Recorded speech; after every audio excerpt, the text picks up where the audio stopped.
I'm Sarah, 35, and I still remember the exact moment my father's laugh echoed through our house when my stepbrother-in-law Marcus declared he'd be running our family empire someday. Dad just smiled and asked if Marcus wanted more coffee. Funny how hindsight works, right? Where are you watching from today? Drop your location in the comments below and hit that like and subscribe button if you've ever felt underestimated by someone who clearly didn't know who they were messing with. You'll definitely want to stick around for what happened next. My father, Robert Mitchell, didn't start with much. Just a 22-year-old kid with a business degree from a state school and a dream bigger than his bank account. He spent 30 years building Mitchell Industries from a single construction contract into a multi-million-dollar empire. Not the flashy kind of business that makes headlines, but the solid, dependable kind that builds half the commercial buildings in 3 states. I grew up watching him work 16-hour days, missing school plays, but never missing the important stuff. He taught me about integrity, about treating people fairly, about building something that lasts. "Sarah," he'd say, reviewing blueprints at our kitchen table, "anybody can tear something down. It takes real character to build something worth keeping." When I was 15, Dad married Linda, a widow with a 10-year-old daughter named Emma. I'll be honest, I wasn't thrilled about suddenly having a stepmother and stepsister, but Dad had this way of making everyone feel wanted. Within 6 months, Linda wasn't just his wife, she was family. Emma wasn't just her daughter, she was his daughter too. The adoption papers were signed on Emma's 11th birthday. I remember Dad getting down on one knee, presenting her with a jewelry box that played "You Are My Sunshine," and officially asking if she wanted to be his daughter forever. Emma threw her arms around his neck and sobbed happy tears. Even I got a little misty-eyed, though I'd never admit it at the time. Blood doesn't make family, Dad told us both that night. Love and commitment make family. You girls are both my daughters, period. Emma thrived under Dad's guidance. She was smart, ambitious, and had this natural charm that made everyone love her instantly. Dad was so proud when she graduated valedictorian, when she got into business school, when she landed her first job. But as Emma grew up and started dating, I noticed Dad getting more protective. "It's not that I don't want her to be happy," he confided in me during one of our monthly dinners after Emma started getting serious with Marcus. "But something about that boy doesn't sit right with me. He talks about the business like it's already his, makes plans without asking, acts entitled to things he hasn't earned." I'd met Marcus a few times at family gatherings. Tall, good-looking, charming in that surface-level way that impresses parents at first meeting. But Dad was right. There was something off about how he inserted himself into business conversations, how he name-dropped clients like he'd personally secured their contracts. "Maybe you're just being an overprotective father," I suggested, though I'd noticed the same thing. Dad shook his head. "Sarah, I've been reading people for 30 years. That boy sees dollar signs when he looks at Emma, not love. Mark my words, if they get married, he'll think he's hit the jackpot." Looking back, I should have paid more attention to how often Dad's lawyer showed up at the house during Emma's engagement. At the time, I just figured it was normal business stuff. Corporate lawyers make house calls when you're worth what Dad was worth, right? Wrong. Dad was playing chess while Marcus was playing checkers. Emma and Marcus got married in a beautiful ceremony that Dad paid for without complaint. $30,000 for flowers alone, but he smiled and wrote the check. "Nothing's too good for my little girl," he said, though I caught him studying Marcus during the reception with that calculating look he got when reviewing contracts. After their honeymoon, Dad offered Marcus a position at Mitchell Industries. "Entry-level management," he explained to me privately. "Let him learn the business from the ground up like everyone else." Within 6 months, impressed by Marcus's enthusiasm and wanting to give his son-in-law a real chance to prove himself, Dad promoted him to operations manager with authority to approve routine vendor contracts and moderate expenditures. It was a gesture of trust and family goodwill that Marcus would later exploit ruthlessly. But Marcus had different ideas. Within his first month, he was suggesting improvements to processes that had worked for decades. He'd corner Dad's long-term clients at company events, promising them better deals and faster timelines without consulting anyone. He started referring to the company as "we" and "our business" in conversations with Emma's friends. The breaking point came during a board meeting I attended as part of my role in company finances. Marcus, who had no business being there, walked in and sat down like he belonged. When Dad's assistant asked if he was supposed to be present, Marcus waved her off. "I'm family," he said with that confident smile. "I should be involved in all major decisions." Dad's expression didn't change, but I saw his jaw tighten slightly. "Marcus, this is a board meeting for department heads and senior management. You're welcome to observe from the gallery. With respect, Robert, I think as Emma's husband and a future stakeholder in the business, I should have a voice in these discussions." The room went silent. Dad's longtime business partner, Tom Bradley, raised an eyebrow. Our head of operations, Maria Santos, suddenly found her notes very interesting. I wanted to sink through the floor. Dad smiled that polite smile he reserved for difficult clients. I appreciate your enthusiasm, son, but you've been here 6 weeks. Maybe let's focus on learning your current responsibilities before we discuss boardroom privileges. Marcus left the meeting, but his resentment was obvious to everyone present. Tom pulled me aside afterward. Your father's got a problem brewing, he said quietly. That boy thinks he's married into ownership, not employment. I started paying closer attention after that. Marcus would make unauthorized promises to suppliers, schedule meetings with potential clients without clearance, and consistently talk above his position. But the worst part was how he treated Emma like a gateway to Dad's business empire. I heard him on the phone one night when I stopped by their house. Emma was in the shower and Marcus didn't know I was there. Yeah, man, it's just a matter of time, he was saying. The old man won't live forever, and when he's gone, Emma inherits everything. We're talking $200 million minimum, plus all the real estate holdings. My blood ran cold. He was literally planning for my father's death like it was a business opportunity. Dad started working late more often, but not on construction projects. His home office light would be on until midnight, and I'd see legal documents scattered across his desk during my visits. When I asked about it, he'd just say he was updating some paperwork. What I didn't know was that he was systematically bulletproofing our family legacy. Dad had always been paranoid about estate planning, even before Emma married Marcus. He'd seen too many family businesses destroyed by inheritance disputes. Too many hardworking people lose everything to greedy relatives who showed up with lawyers after the funeral.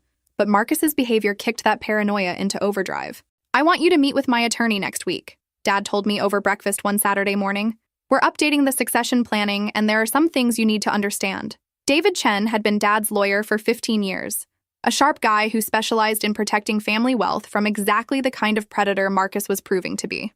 His office was all dark wood and law books, the kind of place where serious money gets serious protection. Your father is concerned about certain vulnerabilities in the current estate structure, David explained diplomatically. We're implementing some safeguards to ensure the business remains stable regardless of family changes. The documents were complex, but the basic idea was simple. Create layers of protection that would prevent anyone from swooping in and liquidating Dad's life's work. Trust structures, voting rights, board compositions, all designed to keep control in responsible hands. What about Emma? I asked. She deserves her inheritance. Of course she does, Dad said. Emma will be well provided for. But there's a difference between providing for your daughter and handing over control to someone who hasn't earned it. The irony was that Marcus had no idea any of this was happening. He continued his power plays at the office, his casual references to when I'm running things, his increasingly bold attempts to involve himself in decisions above his pay grade. Dad handled it all with remarkable patience.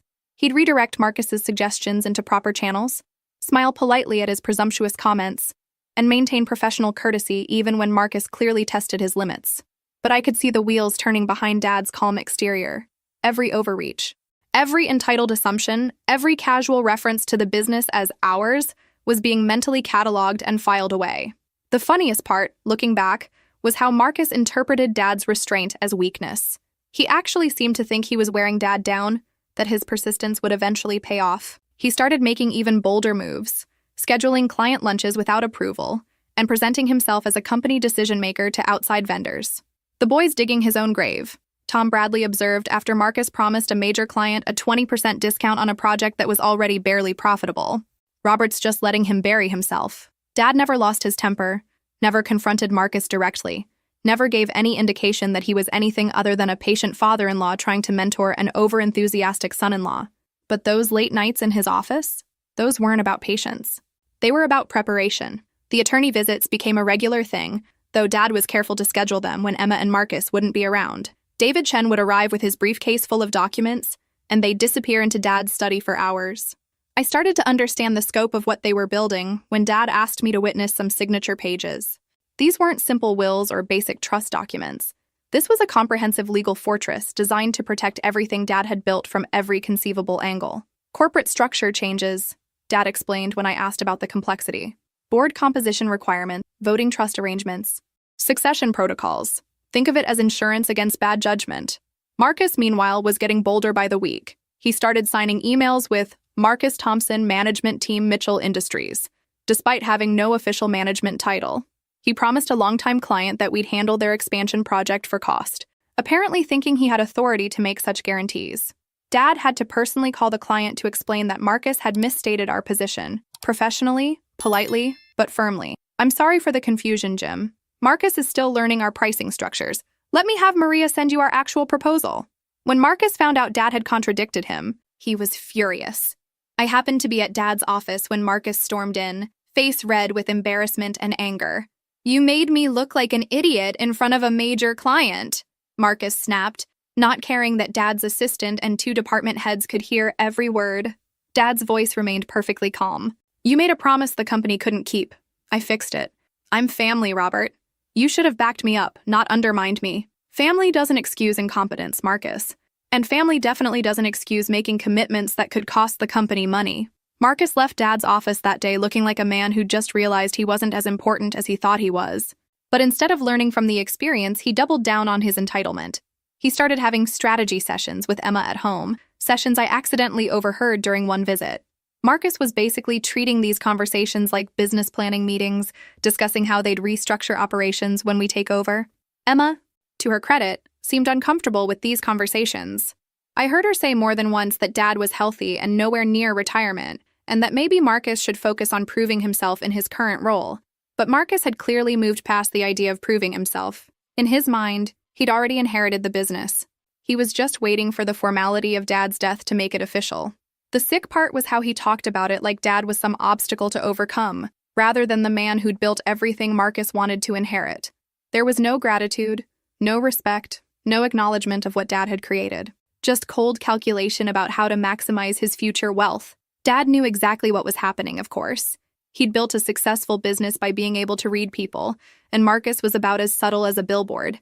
But Dad's response wasn't anger or confrontation. It was methodical, careful planning.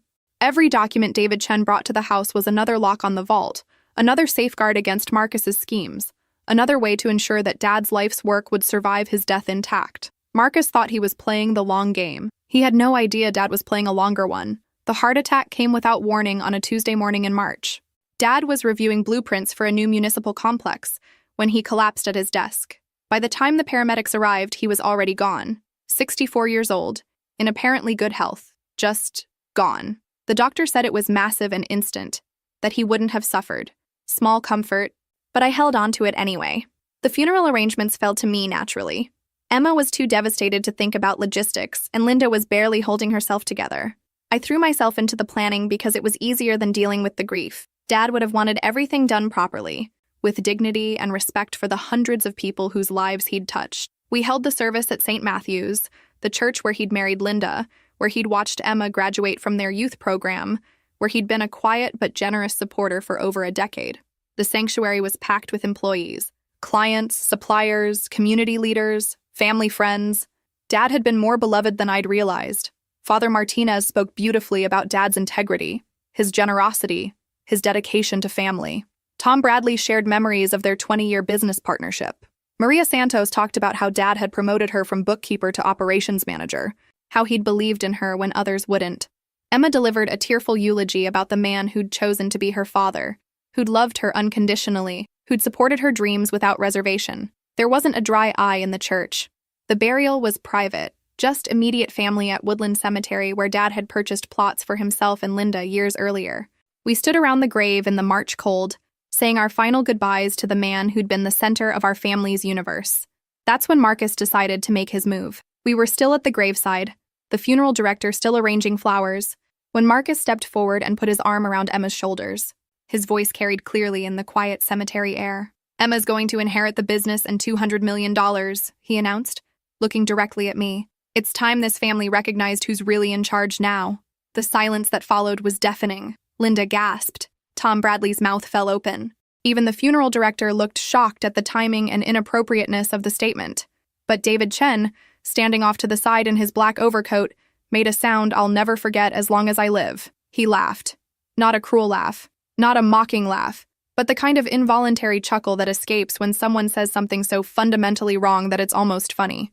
The kind of laugh you make when someone confidently states that 2 + 2 = 7. Marcus's face went red. "Something amusing about my wife's inheritance, David?" David composed himself quickly, but his eyes were twinkling with knowledge that the rest of us didn't share yet. "My apologies. Marcus, funeral emotions make us all say things we might regret. But I caught the look that passed between David and Tom Bradley. It was the look of two men who knew something Marcus didn't. Something that was going to change everything very soon. Marcus interpreted David's laughter as nervousness, as the reaction of a family lawyer who was about to lose his biggest client to new management. He had no idea that David had spent the last year crafting the legal equivalent of a nuclear bomb, one that was about to detonate in Marcus's face. The will reading was scheduled for the following Friday, giving everyone time to process Dad's death and make travel arrangements for out-of-state relatives. David's office seemed smaller with 15 people crammed into it, but Dad had wanted all the beneficiaries present for the reading. Marcus arrived early, dressed in his most expensive suit, and carrying a leather portfolio like he was preparing for a board meeting. He shook David's hand with the confident grip of a man who thought he was about to become very wealthy. Emma looked exhausted, still processing her grief, but Marcus kept whispering reassurances in her ear about their bright future and how Dad would have wanted them to take the company to new heights. Even in her grief, I could see Emma was uncomfortable with his tone. Linda sat quietly in the corner, supported by her sister who'd flown in from California. She looked fragile and lost, nothing like the strong woman who'd helped Dad build his later life's happiness. When David opened the file and began reading Dad's will, Marcus leaned forward eagerly. His expression grew more confident with each preliminary statement about sound mind and body, lawful witnesses, revocation of prior wills. Then David reached the substantive provisions. To my beloved wife, Linda, I leave the family home, all personal effects, and a trust fund of $5 million, managed by the bank, to provide for her comfort and security for the remainder of her life. Nods around the room. Expected and appropriate. To various charities and employees, I make the following specific bequests. David read through a list of generous but not surprising gifts to the church. The United Way, several longtime employees. Marcus was practically vibrating with anticipation. To my daughter, Emma Thompson, I leave $10 million, to be held in trust with the following conditions. Marcus's smile faltered slightly as David read the restrictions. The money was Emma's, but it couldn't be transferred, borrowed against, or used as collateral without trustee approval. Her husband had no claim to it whatsoever. But the real bombshell was still coming. As for Mitchell Industries and all related business assets, I hereby establish the Mitchell Foundation, a charitable trust dedicated to supporting construction training programs and small business development. Control of the foundation will be exercised by a board of trustees consisting of, David read the list, Tom Bradley, Maria Santos, Father Martinez, the president of the community college, and 3 other community leaders, professional people, ethical people, people who understood Dad's values. Not Marcus. Not even Emma. Marcus's face went white, then red, then white again. There has to be a mistake. David looked up calmly. No mistake, Marcus. Robert was very specific about his intentions, but Emma is his daughter. She should inherit the business. Emma has inherited a substantial sum that will provide for her security for life. The business will continue to operate and provide employment for hundreds of people, while funding educational and charitable activities that Robert cared about. The genius of Dad's plan was becoming clear. He hadn't disinherited Emma out of spite or suspicion. He'd protected her from Marcus while ensuring his life's work would continue serving the community he loved. Marcus stood up abruptly, his chair scraping loudly against the floor. This is ridiculous. We'll contest this. Emma has rights. David's smile was patient, but firm. The will was prepared over 18 months ago, reviewed by 3 independent attorneys, witnessed by multiple parties, and includes specific provisions addressing potential challenges. I'm confident it will withstand any legal scrutiny. As we left David's office that day, Marcus was already on his phone with some lawyer he'd found online, ranting about undue influence and fraudulent documents. But I remembered Dad's words from years earlier. Anybody can tear something down. It takes real character to build something worth keeping. Dad had built something worth keeping, and he'd made sure it would survive even the most determined attempt to tear it down. That evening, I found a sealed envelope in my mailbox with my name written in Dad's familiar handwriting. Inside was a short note. Sarah, the foundation will need someone who understands both business and family values to serve as executive director. The trustees have agreed to offer you the position if you're interested. Love, Dad. Even from the grave, he was still taking care of family while protecting what mattered most.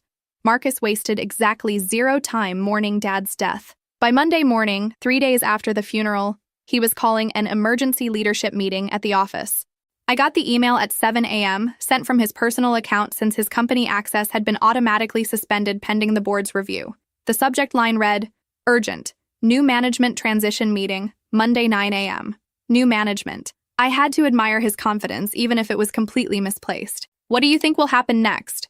Drop your predictions in the comments, and don't forget to hit that subscribe button if you're enjoying this family drama. Trust me, you won't want to miss what's coming.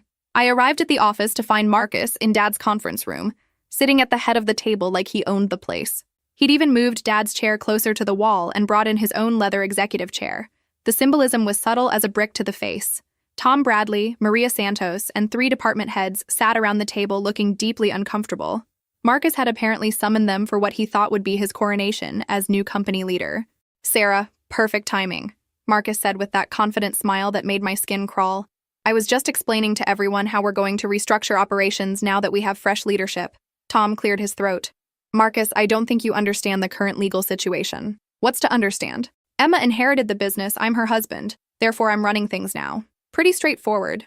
The silence in the room was deafening. Maria was staring at her notepad like it contained the secrets of the universe. The department heads were exchanging glances that clearly said, "How do we get out of here?"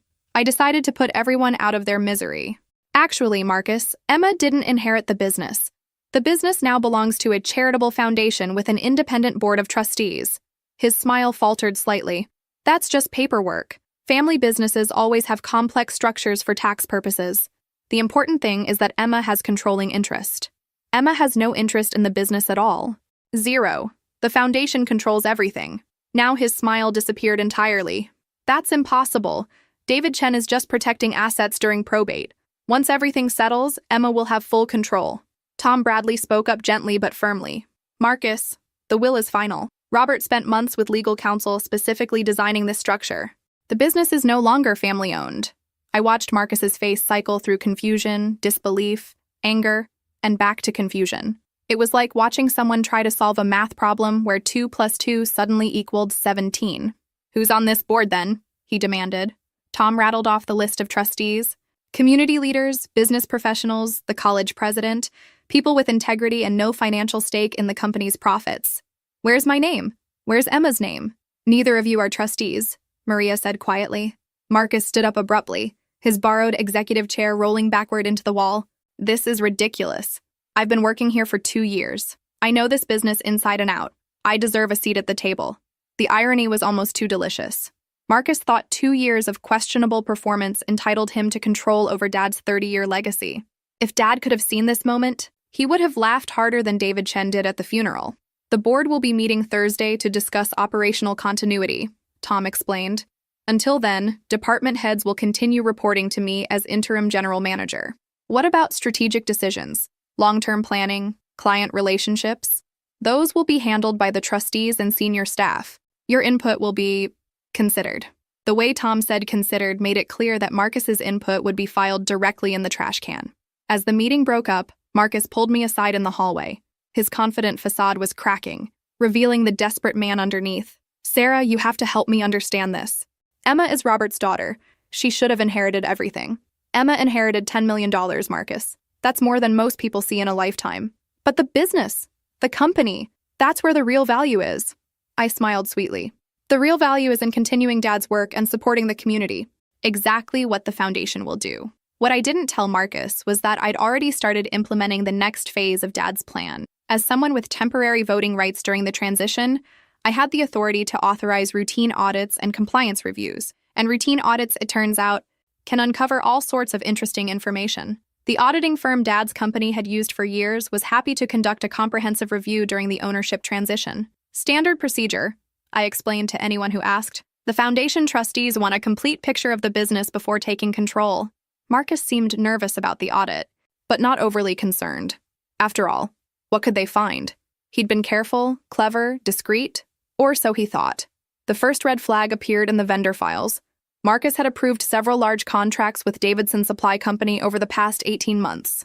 Nothing unusual there, except that Davidson Supply was owned by Marcus's college roommate, Jerry Davidson, and their prices were consistently 15 to 20% higher than our traditional suppliers.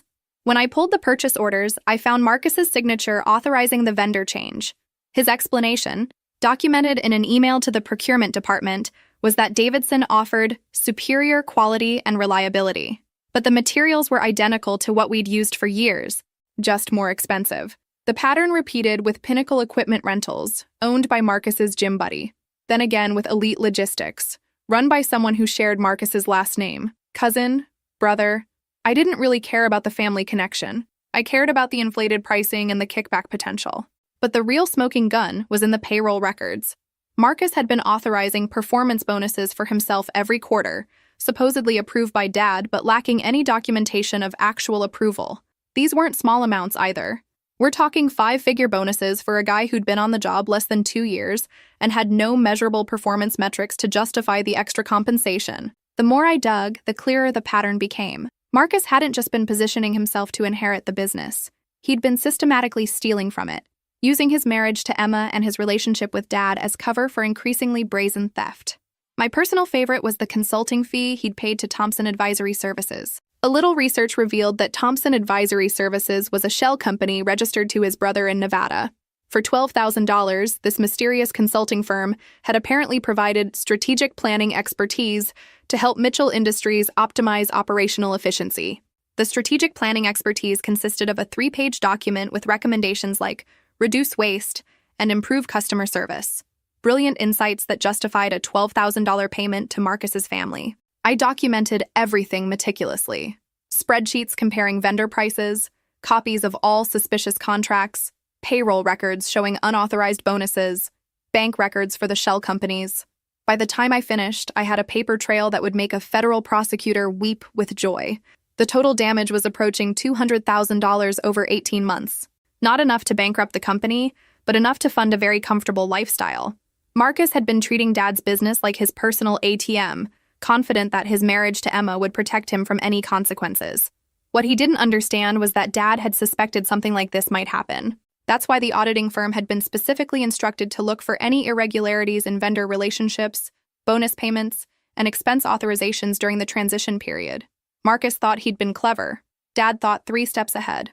As I compiled the evidence, I couldn't help but marvel at Marcus's audacity. He'd stolen money from the man whose daughter he'd married, whose business he claimed to love, whose legacy he'd promised to protect, and he'd done it all while positioning himself as the rightful heir to everything Dad had built. The beautiful irony was that Marcus's theft had occurred during the exact period when Dad was preparing his legal defenses. Every fraudulent contract, every unauthorized bonus, every kickback scheme had happened while Dad was working with David Chen to ensure Marcus would never get control of the company. Marcus had been digging his own grave while Dad was building the coffin. The trustee meeting was scheduled for the following Tuesday in David Chen's conference room. I'd spent the weekend organizing the audit findings into a presentation that would make the situation crystal clear to everyone involved. Tom Bradley arrived early, looking grim, but not surprised. "How bad is it?" he asked, reviewing my executive summary. "Bad enough to justify criminal charges if we wanted to pursue them?" Maria Santos whistled softly when she saw the vendor comparison charts. I wondered why our materials costs had gone up so much. Marcus always said it was market fluctuation. Father Martinez, the college president, and the other community leaders listened in stunned silence as I walked through the evidence. These were people who'd known Dad for years, who'd respected his integrity and trusted his judgment. Seeing the systematic theft that had occurred under his nose was both shocking and infuriating. Robert suspected something like this might happen, David explained. That's why he insisted on specific audit provisions in the foundation charter. He wanted protection against exactly this type of behavior. The evidence was overwhelming. Inflated contracts, kickback schemes, unauthorized bonuses, shell company payments. Marcus had been running a sophisticated embezzlement operation while presenting himself as a dedicated son-in-law. "What's our legal exposure?" asked Dr. Williams, the college president. "Minimal," David replied. "The foundation isn't responsible for pre-existing theft, but we need to address this before taking full operational control." Tom leaned back in his chair, shaking his head. 30 years Robert spent building this company's reputation. 30 years of honest dealing, fair pricing, reliable service. And this kid nearly destroyed it all for pocket change. The numbers were damning, but they only told part of the story. I'd also discovered emails where Marcus discussed his plans with Emma, emails where he treated the business like it was already his property, where he made promises to friends about future contracts once he was running the show. The most revealing email was one he'd sent to his brother about the Nevada consulting company. Rob will never notice 12 grand, and even if he does, what's he going to do? Fire his daughter's husband? Family connections have their advantages. Reading those words out loud to the trustees felt like exposing Marcus's soul. Here was a man who'd married into a family, been welcomed and supported, given opportunities and trust, and responded by stealing from the people who'd shown him kindness. "I recommend we schedule a meeting with Marcus for Thursday," David said. "Give him an opportunity to explain these discrepancies before we take formal action." Dr. Williams nodded. Due process is important, even in clear-cut cases like this. But I could see the determination in everyone's faces. These were serious people who didn't tolerate theft or betrayal. Marcus had crossed a line that couldn't be uncrossed, broken trust that couldn't be repaired. "What about Emma?" Father Martinez asked gently. "She's been through so much already." "Emma will be protected," I assured him. "The Foundation's legal team will handle this carefully. She doesn't need to be involved in the criminal aspects unless she chooses to be." As we left the meeting, Tom pulled me aside. "Your father would be proud of how you've handled this, Sarah. He always said you had the best combination of heart and brains in the family." Walking to my car, I thought about Dad's final gift to all of us. He'd protected the business from Marcus's greed, ensured Emma would be financially secure, and given me the tools to expose the truth. Even in death, he was still taking care of the people he loved. Marcus thought he'd been playing a long game, slowly positioning himself to inherit everything. He had no idea that Dad was playing an even longer game, one that would end with complete justice. The Thursday meeting was going to be very interesting. Marcus arrived at David Chen's office on Thursday morning dressed like he was attending a board meeting. Expensive suit, leather portfolio, confident stride. He probably thought this was some routine transition discussion where his input would be valued and his position confirmed. He had no idea he was walking into his own execution. "Marcus, thank you for coming," David said professionally. "We have some financial discrepancies we'd like you to help us understand." I slid the first folder across the conference table. "Let's start with Davidson Supply Company. Can you explain why we switched vendors for our primary materials supplier?" Marcus barely glanced at the documents. "Better pricing, superior quality, standard business decision. Superior quality that costs 20% more than our previous supplier. You pay for what you get." Robert always emphasized the importance of reliable vendors. Tom Bradley leaned forward. "Marcus, Davidson Supply is owned by Jerry Davidson, your former college roommate. Did you disclose this relationship when authorizing the vendor change?" For the first time, Marcus looked genuinely surprised. "How did you—" Jerry's company provided the best value proposition. Best value at 20% markup?" I asked sweetly. "That's an interesting definition of value." David opened the second folder. "What about Pinnacle Equipment Rentals? Also significantly more expensive than our traditional rental companies. Also owned by someone you know personally." Marcus's confident facade was beginning to crack. "Look, I know these people are qualified. I trust their work. That's worth paying a little extra for reliability." "A little extra?" Maria Santos had been quiet up to this point, but the numbers clearly offended her professional sensibilities. "Marcus, these contracts cost the company an extra $60,000 over 18 months. That's not a little extra. That's systematic overpayment." "What about Thompson Advisory Services?" I asked, sliding the most damning folder across the table. $12,000 for a 3-page report recommending that we reduce waste and improve customer service. Pretty expensive advice for such obvious suggestions. Marcus went pale. "I don't recall the specific details of that consulting engagement." "Really? Because Thompson Advisory Services is owned by your brother in Nevada. The same brother who lives in your guest house 3 months out of the year?" The silence in the room was deafening. Marcus looked around the table like a trapped animal, realizing for the first time that this wasn't a friendly business discussion. This was an interrogation. "I think there's been some misunderstanding," he said, his voice lacking its usual confidence. "These were all legitimate business expenses approved through proper channels." David slid the payroll records across the table. "What about the quarterly bonuses you authorized for yourself? $25,000 total over the past year. Can you show us Robert's approval for these payments?" Robert knew about the bonuses. He wanted to reward good performance. But there's no documentation of his approval. No emails, no written authorization, no board minutes, just your signature authorizing payment to yourself. Tom's voice was ice cold. "Marcus, you've been stealing from this company for 18 months. Vendor kickbacks, unauthorized bonuses, fraudulent consulting fees. The total exceeds $200,000. Marcus stood up abruptly, knocking his chair backward. "This is ridiculous. I'm family. I would never steal from Robert's company." "You're not family," I said quietly. "You're Emma's husband, and you've been using that relationship to commit fraud." The room went silent. Marcus looked around the table one more time, seeing only stern faces and damning evidence. His shoulders sagged as the reality of his situation finally penetrated his denial. "What happens now?" he asked, his voice barely above a whisper. David's response was crisp and professional. Your employment is terminated immediately for cause. Security will escort you from the premises. All company property must be returned, including keys, access cards, and any confidential information. And the criminal charges? That depends on whether you cooperate with the transition and asset recovery process.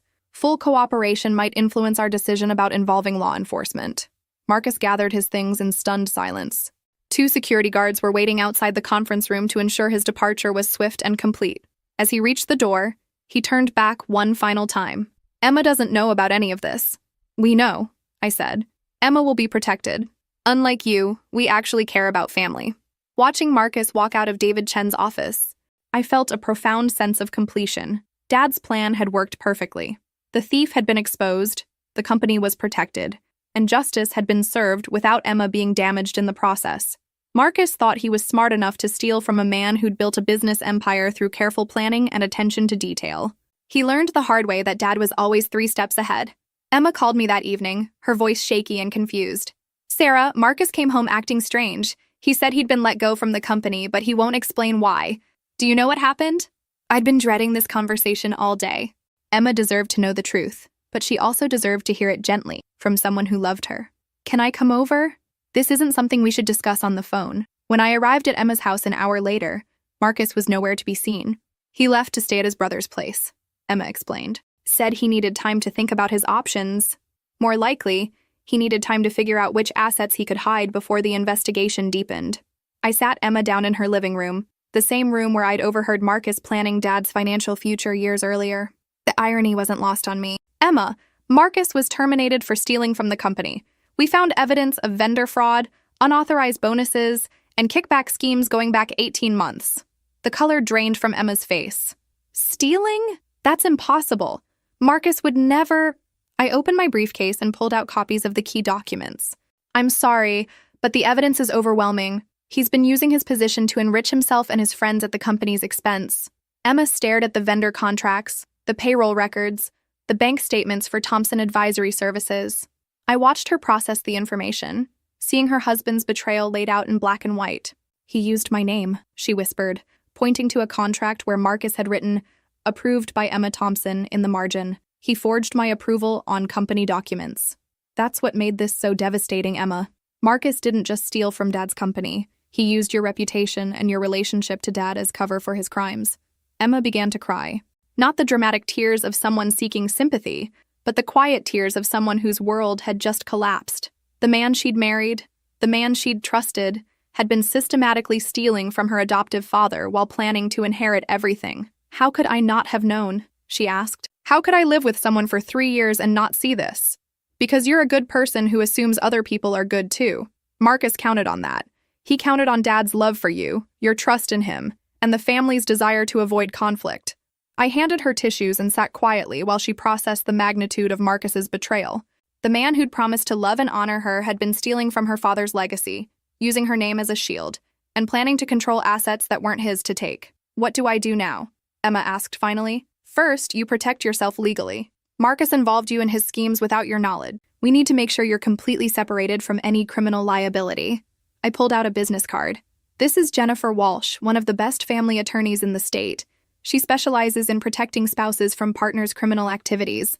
I've already spoken with her about your situation. Second, you need to decide about your marriage. I can't make that choice for you, but I can tell you that Marcus's behavior shows a pattern of deception and manipulation that goes far beyond financial crime. Emma nodded slowly. He never loved me, did he? I was just his ticket to Dad's money. I think Marcus loved the idea of you, the successful daughter of a wealthy businessman, the key to everything he wanted but couldn't earn himself. Over the next 2 hours, we went through Emma's options step by step. Jennifer Walsh could handle the divorce proceedings while protecting Emma's inheritance from any claims Marcus might make. The Foundation's legal team would ensure that Emma wasn't implicated in Marcus's crimes. Most importantly, the trust provisions Dad had insisted on meant that Marcus had no claim to Emma's $10 million. He'd married her thinking he was marrying into wealth, but Dad's careful planning had ensured that the wealth would remain with Emma alone. Dad knew, didn't he? Emma asked as I prepared to leave. He saw what Marcus was really like and protected me from him. Dad loved you enough to prepare for every possibility, even the ones he hoped would never happen. As I drove home that night, I thought about Dad's final act of protection. He'd saved Emma from financial ruin, saved the company from a predator, and ensured that justice would be served even from beyond the grave. Marcus thought he was playing the long game. Dad played the longest game of all. 6 months later, Mitchell Industries was thriving under the foundation's management. The inflated vendor contracts had been renegotiated, saving the company nearly $100,000 annually. Employee morale was higher than it had been in years, partly because everyone knew they were working for something larger than corporate profits. Marcus had disappeared quietly, his divorce from Emma finalized without drama thanks to the prenuptial agreement Dad's lawyer had insisted on. The criminal charges were dropped in exchange for full restitution and a signed confession detailing his schemes. He'd moved to another state, probably to find new opportunities for reinventing himself. Emma was doing well, considering everything she'd been through. The therapy had helped her process not just Marcus's betrayal, but also her grief over losing Dad. She'd started using her inheritance to support causes Dad had cared about, including a scholarship fund for kids from working-class families who wanted to study business or engineering. "I want to do something that would make Dad proud," she'd told me when we met for lunch the previous week. "He gave me so much more than money. He gave me values and purpose." I'd taken the position as executive director of the Mitchell Foundation, using my business background to ensure Dad's legacy continued growing. We were funding construction training programs at 3 community colleges, providing small business loans to local entrepreneurs, and supporting youth sports leagues throughout the region. If this story resonated with you, make sure to like and subscribe for more stories about family, justice, and the power of careful planning. Sometimes the best revenge isn't immediate satisfaction, but long-term protection of the people and values you love most. The Foundation's offices were in the same building where Dad had started Mitchell Industries 30 years earlier. His picture hung in the conference room, not as a shrine to the past, but as a reminder of the values that guided our work: integrity, fairness, community service, and the understanding that true wealth comes from building things that last. Tom Bradley stopped by my office that afternoon, carrying a folder of proposals from local charities requesting foundation support. "Your father would be amazed by what this has become, Sarah. He built a company to provide for his family. Now it's providing for hundreds of families." "That's exactly what he would have wanted," I replied, reviewing applications for the construction training program. Dad always said the best businesses serve their communities, not just their owners. The final twist in Dad's plan had taken months to fully appreciate. By converting the business into a charitable foundation, he'd ensured that it would never be vulnerable to the kind of greed and mismanagement that Marcus represented. Future generations couldn't sell it, rate it, or destroy it. It would continue serving the community indefinitely, a living monument to Dad's values. Marcus had spent 2 years positioning himself to inherit a multi-million-dollar business. Instead, he'd lost his job, his marriage, his reputation, and his freedom. The man who'd stood over Dad's grave announcing his inheritance plans had ended up with nothing except criminal charges and public shame. The beautiful irony was that Dad's real wealth had never been the money or the business assets. It was the relationships he'd built, the values he'd instilled, the community he'd served. That wealth couldn't be stolen, inherited, or destroyed. It could only be passed forward to people who understood its true value. Emma and I had both inherited that real wealth. We'd learned from Dad's example how to build things that matter, how to protect the people we love, and how to ensure that justice prevails even when it takes time to arrive. Marcus thought he was marrying into money. He had no idea he was challenging a man who'd spent 30 years learning how to protect everything that mattered to him.